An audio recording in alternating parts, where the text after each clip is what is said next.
Lukas 15 ayat 1-7. Perumpamaan tentang domba yang hilang. Para pemungut cukai dan orang-orang berdosa semuanya datang kepada Yesus untuk mendengarkan Dia. Lalu bersungut-sungutlah orang-orang Farisi dan ahli-ahli Taurat, katanya, "Orang ini menerima orang-orang berdosa dan makan bersama-sama dengan mereka." Lalu Ia menyampaikan perumpamaan ini kepada mereka.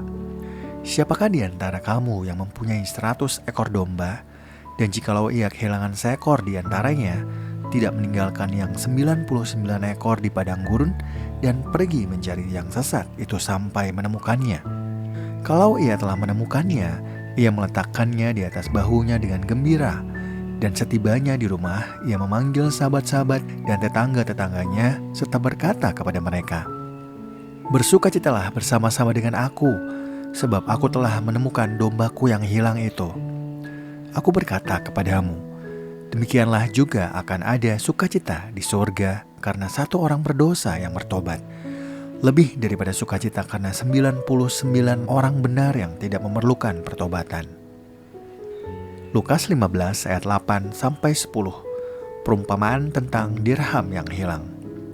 Atau perempuan manakah yang mempunyai 10 dirham, dan jika ia kehilangan 1 dirham, tidak menyalakan pelita dan menyapu rumah serta mencarinya dengan cermat sampai ia menemukannya?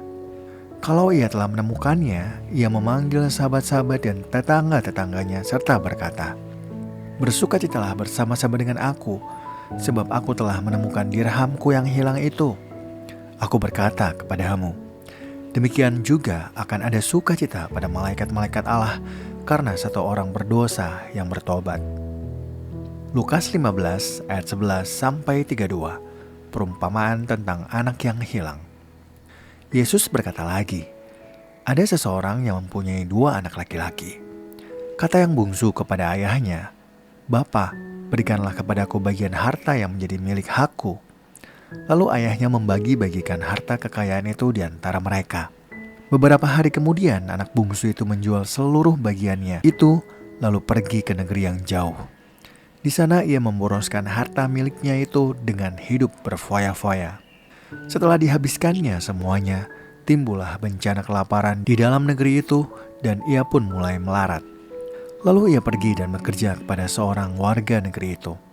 Orang itu menyuruhnya ke ladang untuk menjaga babinya. Lalu ia ingin mengisi perutnya dengan ampas yang menjadi makanan babi itu. Tetapi tidak seorang pun yang memberikan sesuatu kepadanya.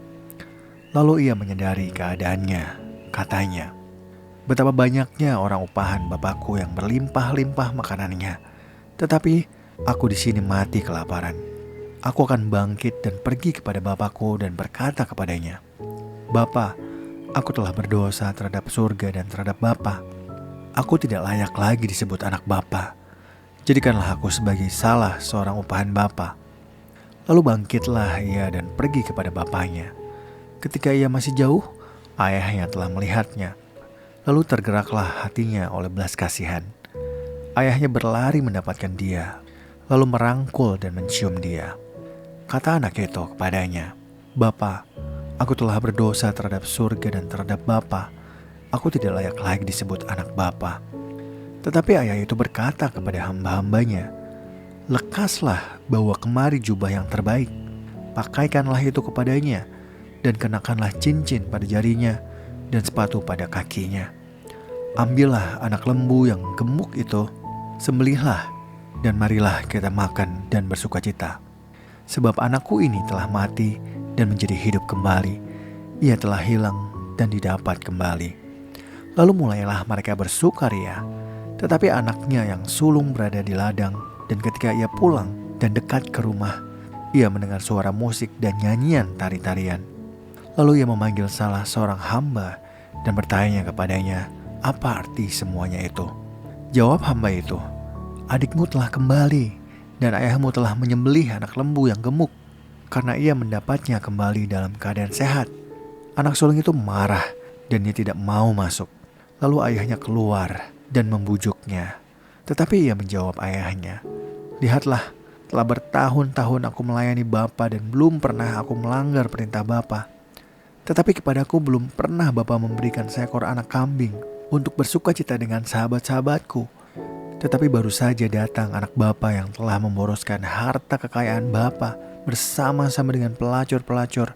Maka bapa menyembelih anak lembu yang gemuk itu untuk dia. Kata ayahnya kepadanya, "Anakku, engkau selalu bersama-sama dengan aku, dan segala milikku adalah milikmu. Kita patut bersuka cita dan bergembira karena adikmu telah mati dan menjadi hidup kembali. Ia telah hilang dan didapat kembali."